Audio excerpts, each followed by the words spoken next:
Olá, hoje nós vamos comentar a 261ª Sessão Ordinária de Julgamento do CAD, realizada em 4 de março de 2026.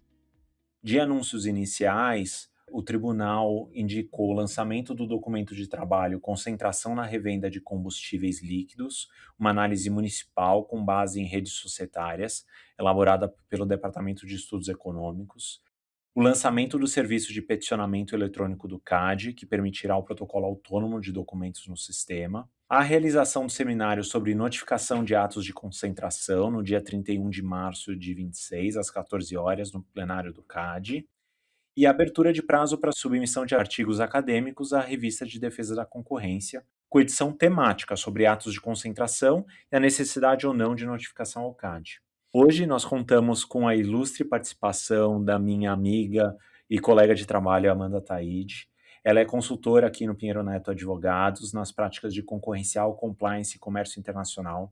É atualmente diretora de publicações do IBRAC, não teria pessoa melhor para ocupar esse cargo. De 2019 a abril de 22, foi subsecretária de Defesa Comercial e Interesses Públicos da Secretaria de Comércio Exterior do Ministério da Economia. Em 2017 e 2019, foi cedida para atuar como chefe de gabinete do ofício do Ministério Público Federal junto ao CAD. De 2013 a 2017, atuou como chefe de gabinete na Superintendência Geral do CAD e coordenadora do Programa de Leniência Antitrust. Amanda é professora de Direito da Universidade de Brasília, UNB, idealizadora e entrevistadora do podcast Direito Empresarial Café com Leite, cofundadora da rede Women in Antitrust e membro da rede Women Inside Trade, WIT.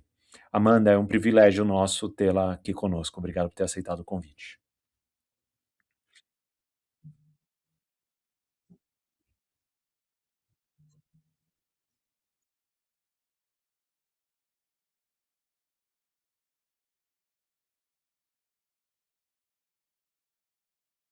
Obrigada, Lê, pelo convite. É uma alegria participar aqui do podcast, que certamente nos informa muito. Parabenizo a você, a Flávia, a toda a equipe do IBRAC que tem permitido, né, a continuidade desse podcast. Eu sou uma ouvinte assídua de podcasts, sou uma produtora de conteúdo de podcast também, então sou uma consumidora constante de podcast, então vida longa aqui ao podcast também do IBRAC. Obrigado, viu, Amanda? Gentis palavras. Vamos começar então já com acho que o caso mais relevante da sessão, provavelmente, é que é o recurso voluntário final 534/2026/06. Se você puder comentar esse caso. Tá ótimo. Ale, esse é um caso, mostra um pouco dessa intervenção que o CAD tem feito em alguns mercados digitais. Então, o pano de fundo começa em outubro de 25, quando o WhatsApp anuncia publicamente que passaria a adotar, então, a partir de 15 de janeiro de 2026, novos termos de uso do WhatsApp Business, que proibiriam provedores e desenvolvedores de IA de acessar ou utilizar o ecossistema do aplicativo para oferecer serviços. Essa, então, é a informação inicial que consta do processo, e a gente tem, então, um pedido, né, de adoção de medida preventiva. A tese, né, a teoria do dano que se tem é que essa alteração contratual poderia fechar o mercado brasileiro de serviços de IA, voltá-los, então, para mensagens instantâneas, dada a relevância da plataforma de mensageria para o país. Então, a gente teve aí uma instauração do processo de um inquérito, né, administrativo em 12 de janeiro de 26, para apurar essas suspeitas, e a gente tem aqui, no fim das contas, né, uma adoção de uma medida preventiva suspendendo a aplicação dos novos termos, como objetivo, segundo a nota técnica da SG, de preservar as condições concorrenciais, e garantir a efetividade da investigação. Então, aqui a gente tem uma questão que é interessante em termos de conteúdo, vamos dizer, um debate em termos de conteúdo, um novo caso de mercados digitais que envolve, mais uma vez, o uso de medidas preventivas. Esse tem sido aí uma constante em alguns casos mais recentes. E então a gente tem o recurso, né, que é o objeto da nossa conversa aqui hoje, que é o recurso voluntário ao tribunal, um instrumento que está previsto então no artigo 203 do Regimento Interno do CAD, para levar ao colegiado, então, essas decisões da SG ou do conselheiro relator relativas à adoção, à alteração ou revogação das preventivas. E a gente tem, então, o julgamento, justamente em 4 de março de 26, nessa sessão que a gente está comentando agora, na plenária comentada. E o tribunal, então, ele, por unanimidade, ele nega aí o provimento ao recurso voluntário e acaba mantendo a medida preventiva da SG. A fundamentação pública, né, do caso é de que, basicamente, havia plausibilidade jurídica, né, da medida preventiva, que a gente tem aí uma proporcionalidade, vamos dizer, da medida, que a entrada em vigor das novas regras poderia ser um risco de dano concorrencial e que, portanto, né, a preventiva, ela tão somente, entre aspas, tão somente aqui, preservava o status quo anterior à implementação dos novos termos, então não teria uma mudança significativa no modelo de negócios, né? Então, o que a gente tem, que deixar bem claro aqui, é que a gente não tem uma condenação definitiva do mérito da prática, a gente tem então somente, né, uma decisão sobre a manutenção da medida preventiva, o inquérito segue em curso na SG, e o tribunal entendeu aqui que tinha, né, fumus boni iuris, periculum in mora, para manter, portanto, a preventiva. Então, a gente vai ter aqui, né, que acompanhar, vamos dizer, esse caso aqui, pelos autos públicos, todas essas informações, obviamente, obtidas a partir dos dados públicos do CAD, que estão disponíveis no site do CAD, para identificar, portanto, a continuidade da investigação desse inquérito no âmbito da Superintendência Geral, que mostra justamente esse uso, mais uma vez, né, de medidas preventivas, e o que tem sido feito em vários casos, esse recurso voluntário ao tribunal, com esse controle colegiado, né, da adoção de medidas cautelares, portanto, sem prejuízo da continuidade da apuração do mérito no âmbito da SG. Perfeito, Amanda, muito interessante o caso. Acho que ele é um dos diversos casos envolvendo empresas de tecnologia que o CAD tem se debruçado, tanto a Superintendência Geral como o Tribunal tem se debruçado, né, mais recentemente, né? Então, esse é mais um caso importante nessa toada. Eu vou comentar os embargos de declaração emitidos num processo administrativo 843 de 2014. A gente comentou sobre o processo na última sessão de plenária comentada, e aqui eu só vou comentar sobre os embargos. Esses embargos de declaração, eles foram relatados pelo conselheiro Carlos Jacques, que também foi relator do voto principal. E o ponto central aqui não é uma rediscussão ampla do mérito do caso, do cartel, do suposto cartel, mas um tema bem específico processual, que é, acho que a pergunta que responde esse caso é até onde vão os embargos, em que medida vícios de intimação dos advogados podem levar à anulação parcial do julgamento. Eu acho que essa pergunta que é respondida nos embargos. O voto reconhece esse vício concreto de intimação em relação a um dos representados. Os advogados que detinham poderes para atuar pela empresa representada não constaram na publicação de pauta e ata de julgamento. E aí, diante disso, o conselheiro Carlos Jacques entende que houve nulidade de publicação desses atos, apenas em relação a este representado, então todos os outros representados não são beneficiados ou afetados por essa nulidade. E o conselheiro oportuniza a sustentação oral e promove novo julgamento em relação a essa representada. E aí, interessante que mesmo anulando parcialmente a decisão anterior, o relator afirma que ele não muda e não alterou a sua convicção de mérito, de modo que a representada permanece condenada. E é interessante que, de ofício, ele faz a mesma análise para outro representado que não alegou essa nulidade. Então, ele identificou que outro representado também teve seus advogados não incluídos na pauta e na ata, reconheceu a nulidade, mas manteve o julgamento de mérito. Então, acho que essa resposta dos embargos, que os embargos se propõem a responder, há outras questões de contradição, omissão, que foram trazidas pelos embargantes, mas eu acho que essa é a principal, porque as outras são normalmente, e foram tratadas pelo conselheiro, como uma tentativa de rediscussão de mérito, tá? Então, queria trazer este ponto sobre os embargos de declaração, até porque é um ponto de atenção para os advogados, para saberem que eles têm que estar atentos a esse tipo de formalidade, e para o próprio tribunal, que o tribunal está atento a essas formalidades, mesmo que pareçam ser mínimas, mas elas são relevantes porque elas garantem o exercício da ampla defesa e do contraditório. Então era isso que eu queria comentar sobre esse processo administrativo, e já passo a palavra para Amanda para comentar sobre o processo administrativo final 4172 de 2020, também muito relevante. Esse caso é interessante porque ele é muito diferente desse outro caso inicialmente que eu comentei. A gente tem aqui um caso, vamos dizer, já em uma área já muito conhecida, que é de cartel de licitações. A gente teve aí um suposto cartel, de licitações para licitações do Superior Tribunal de Justiça, o STJ aqui, para a prestação de serviços e produtos aí de cabeamento estruturado. Então, esse processo é interessante que ele tem origem por uma representação encaminhada pelo próprio STJ. Então, o próprio órgão aí, né, identifica indícios de cartão de licitação, então, como acabo mencionando, né, muito em sala de aula e em treinamentos, né, como que o CAD pode saber, né, de cartéis em licitação? De várias maneiras, e uma delas, inclusive, é o próprio órgão, né, licitante identificar. Então, isso começa ali em 2020, é um suposto conluio, então, em um pregão eletrônico voltado para fornecimento de materiais, equipamentos e serviços para a substituição e ampliação de cabeamento estruturado da rede de lógica local dos edifícios do STJ, aqui em Brasília.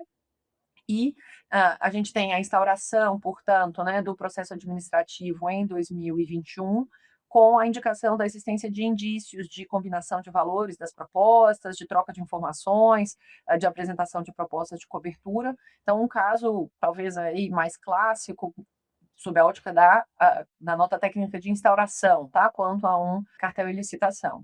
A gente tem toda a fase instrutória, no fim das contas, e agora, né, na etapa decisória, agora justamente nessa sessão de julgamento, a gente tem um ponto que é relevante, né, de que, apesar de os indícios terem sido considerados robustos quando da instauração, o plenário acaba arquivando aqui o caso por insuficiência de provas em relação aos investigados. Então, a gente tem aqui, né, uma diferenciação clara, que eu acho que é importante do papel da SG e do tribunal, de que o indício ele é essencial para abrir, para instruir, para eventualmente continuar uma investigação de cartel, em licitações, inclusive, quando a gente tem aí padrões de comportamento, red flags, que são já consideradas típicas, né, vamos dizer, pela experiência internacional e nacional, mas para condenar no momento, ou seja, de sancionar, é preciso ter um grau adequado de certeza, né, de que efetivamente houve um ajuste anticompetitivo imputável àquelas empresas e pessoas. Então, a gente tem aqui, né, que em licitações o comportamento parecido ele não automaticamente comprova a existência de cartel, então, proximidade de preços, padrões de condutas exigem essa contextualização, exigem corroboração, e mesmo que, né, eu acho que é importante dizer que o arquivamento tenha acontecido, isso mostra que há um controle institucional, houve uma denúncia, houve apuração, houve contraditório, houve instrução, e quando a gente tem, né, uma decisão de arquivar pela inexistência de acervo probatório, isso é compatível efetivamente, é esperado em um processo administrativo sancionador que seja sério, justamente, né, na medida em que a persecução a cartéis ela precisa caminhar junto com o devido processo, com a presunção de não culpabilidade em matéria sancionadora e esse rigor probatório. Então, acho que esse ponto aqui que é relevante para a gente perceber essa cronologia das investigações de cartel e licitação e como que as visões SG e tribunal podem ser bastante diferentes e devem ser diferentes justamente, né, em alguns casos, para garantir o cumprimento do devido processo legal e ou a aceitação, né, da realidade dos fatos após a instrução processual. Então, aqui eu acho que um registro, né, relevante para que a gente tenha compreensão. essa divergência de posicionamento que eu venho mencionando entre a Superintendência Geral e o tribunal é uma divergência entre a nota técnica de instauração do processo administrativo e o posicionamento final do tribunal. Entre, né, a instauração do PA e o julgamento final, a gente tem toda uma fase instrutória que é muito relevante e que esse caso justamente evidencia, né, a importância do contraditório, da ampla defesa e, portanto, de uma instrução adequada. Então, o que aconteceu? Né? A gente, após a identificação, né, desses indícios da instrução processual da realização de oitivas, a ASG identificou razões que não justificavam aí a sugestão de condenação dos representados ali. Então, não identificou a existência efetiva de cartel de licitação. Isso obtido ali por meio de audiência, né? Audiência com os representados e as pessoas que foram indicadas para as oitivas. E aí, portanto, a SG, ao final do processo, depois dessa instrução, sugere o arquivamento da investigação em relação a essas empresas e arquivamento esse que, portanto, é seguido, né, é confirmado pelo Tribunal do CAD.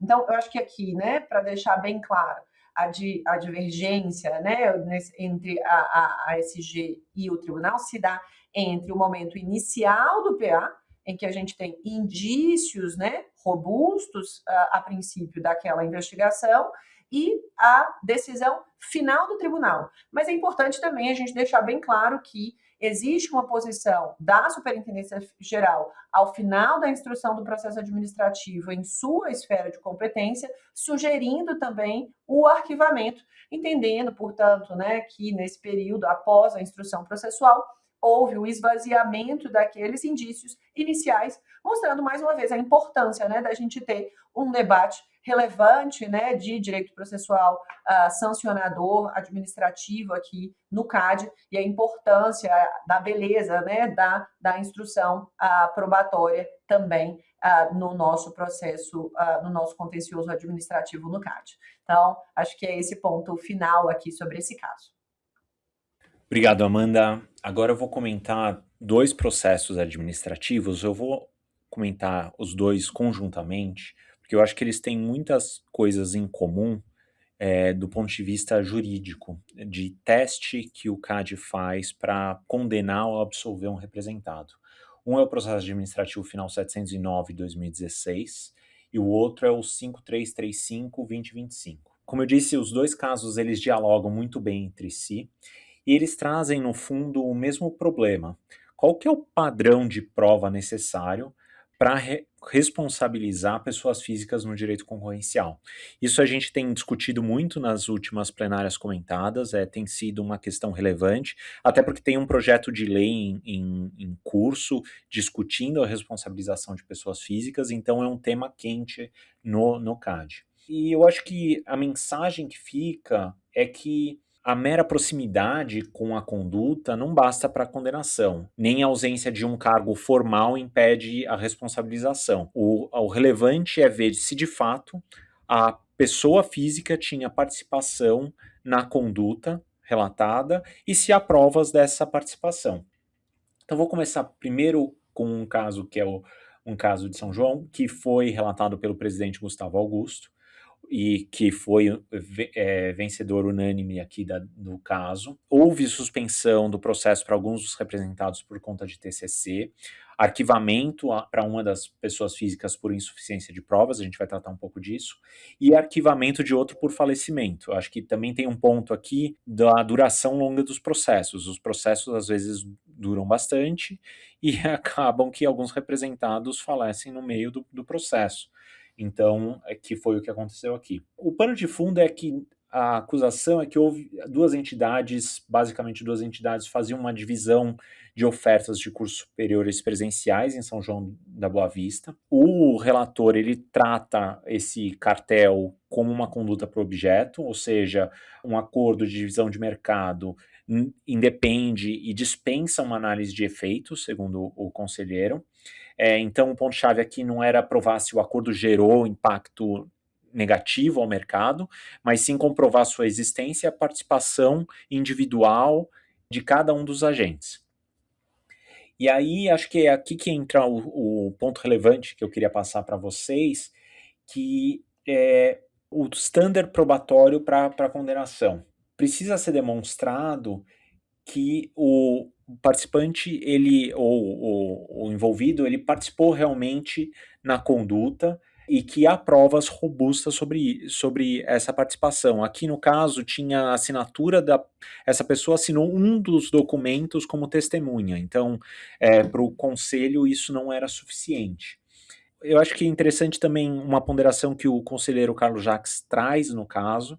Ele acompanha, tá, integralmente o relator, mas ele traz uma questão sobre a revelia. A gente tratou isso também nas plenárias comentadas, que revelia não significa condenação automática, tá, no processo administrativo sancionador. Eu acho que isso é uma mensagem que o conselho tem dado de maneira repetitiva e reforçando, cada julgado reforçando o precedente anterior.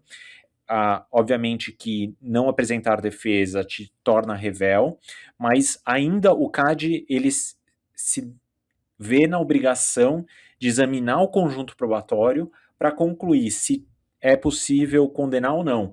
E aqui, no caso concreto, havia uma dúvida razoável sobre o envolvimento efetivo de um dos representados, desse representado rével, e se concluiu pelo arquivamento. O outro caso, ele é um desdobramento do caso que envolveu o suposto cartel em cafeterias de aeroportos. Depois daquele julgamento, surgiram elementos que apontavam uma suposta responsabilidade específica de um dos representados pessoas físicas, e aí abriu-se um processo apartado para apurar a atuação desse indivíduo. Aqui o ponto é se o cargo da pessoa é relevante para a análise da conduta. Aqui ele não era administrador formalmente, tá? Mas ele era de fato, segundo o tribunal. O voto traz elementos que mostrando que ele era o verdadeiro gestor da empresa e o principal, e aí no caso o principal articulador do esquema que foi condenado. Então o CAD manteve não, ele replicou a condenação da pessoa física, da pessoa jurídica para a pessoa física, aplicou a multa e condenou a pessoa física, proibindo também de participar em licitações. Então, é um caso também muito relevante, e aí mostra, eu acho que ele mostra que não estamos nem indo para um lado de muita condenação ou de afrouxamento das condenações. Eu acho que eu trouxe dois casos juntos, porque eles mostram que, de um lado, o CAD não tem medo de absolver quando não tem provas, mas também condena quando há provas robustas de participação e mesmo quando a pessoa não é juridicamente um administrador, mas é de fato um administrador e, no caso, um articulador do cartel, porque não basta ser um administrador da empresa que está envolvida na conduta, tem que ter um papel ativo na conduta. Então, era isso que eu queria comentar sobre esses dois casos. Amanda, eu vou aproveitar a tua presença aqui e teu conhecimento e articulação e envolvimento em todas as áreas. Eu vejo você na OAB, na UIA, aqui no escritório, você não para, acho que teu dia tem 72 horas, não tem 24 horas como uma pessoa normal. E queria aproveitar esse teu conhecimento todo para saber do que você espera, olhando para este ano, que começou até que recentemente, quais são as principais tendências e pontos de atenção que você está vendo no direito da concorrência para quem atua com direito concorrencial no Brasil? Excelente, Ale. Eu acho que vou segmentar aqui em blocos. Eu penso normalmente em caixinhas e até em formato de desenhos. Então, vou colocar aqui em caixinhas, tá? Talvez aqui, enquanto a gente estava conversando, eu fui anotando alguns pontos para comentar que eu acho que eles encaixam em 5 caixinhas, talvez aqui principais, tá? Eu acho que de temas para 2026. Eu acho que em termos de temas principais, vamos dizer, de áreas de interseção, a gente vai continuar com uma quantidade de investigações no exterior e no Brasil, claro, que envolvam mercados digitais. Isso, obviamente, impacta a definição de mercado relevante em atos de concentração. Em casos de conduta, por exemplo, a gente vai ter, né, um aumento, na minha visão, no uso, na existência de denúncias de práticas anticompetitivas e talvez o uso de medidas preventivas. Por exemplo, em casos que envolvam inteligência artificial, a gente vê tanto casos que podem representar conduta unilateral, mas no exterior, por exemplo, a gente tem uma miríade cada vez maior de casos envolvendo algoritmos de precificação e o uso, né, de algoritmos de precificação por agentes, não necessariamente de modo combinado, mas sim de modo concomitante. Então, acho que é um tema que a gente vai continuar vendo. Discussões, obviamente, sobre a interface entre antitrust e ESG, a importância, né, da deliberação do STF a respeito do tema que envolve direito ambiental. A gente tem uma série de casos envolvendo direito do trabalho também, não apenas, né, no poach, wage fixing. Aqui no Brasil a gente não tem ainda um caso efetivo de wage fixing no poach, a gente tem aqui os casos de troca de informações e benchmarking, mas eu entendo que a gente vai ter também aí uma possibilidade de discussão de casos de non-compete. Então, isso aqui no primeiro bloco, tá, de caixinha. Segundo bloco, talvez voltado aqui mais para o elemento processual, vamos dizer, para um direito administrativo sancionador aplicado pelo CAD. Tenho visto com bons olhos esse cuidado relevante, tanto da SG quanto do tribunal, para identificar a existência de preliminares processuais e, assim, tomar decisões nas suas decisões finais. Então, a gente vê decisões, como a gente comentou aqui hoje, sobre standard probatório, o que é o não suficiente para instaurar e o que é o não suficiente para arquivar. A gente tem casos interessantes de arquivamento em face de representados revéis. Então, a gente tem, mesmo que a revelia, né, tenha os efeitos de uma eventual consideração daqueles fatos como verdadeiros, a gente não tem utilização disso como uma inversão, vamos dizer, como uma presunção de culpabilidade dos indivíduos. Então, acho que esse ponto é muito importante em termos processuais. E outro ponto interessante é justamente casos em que o CAD tem expressamente reconhecido a existência de prescrição da pretensão punitiva e também da prescrição intercorrente. Então, acho que mostra um pouco dessa maturidade institucional para reconhecer casos também de prescrição. E aí, talvez nas últimas 3 caixinhas, tá? Em termos do nosso tradicional antitruste arroz com feijão. Então, atos de concentração, condutas unilaterais e condutas coordenadas. Eu acho que para atos de concentração, a discussão que me parece mais relevante é sobre a atualização de critérios para notificação de atos de concentração, em especial aqui o debate sobre uma atualização da Resolução 33, conceito de grupo econômico, conceito de controle para fins do direito concorrencial. Então, acho que esse ponto é muito relevante e a gente vai ter que ver como que vai acontecer, né, os prazos, o cumprimento dos prazos de sumário e de ordinário, considerando aí a mudança nas posições-chave agora do CAD. Para unilaterais, eu acho que o ponto-chave aqui é o aumento dessas investigações em mercados digitais e, sobretudo, o pedido do uso de medidas preventivas com uma utilização cada vez mais frequente, me parece, da recurso ao judiciário e, concomitantemente, o recurso voluntário, com discussões do CAD, né, inclusive, sobre a possibilidade, conveniência ou não de convivência entre esses dois tipos de recurso.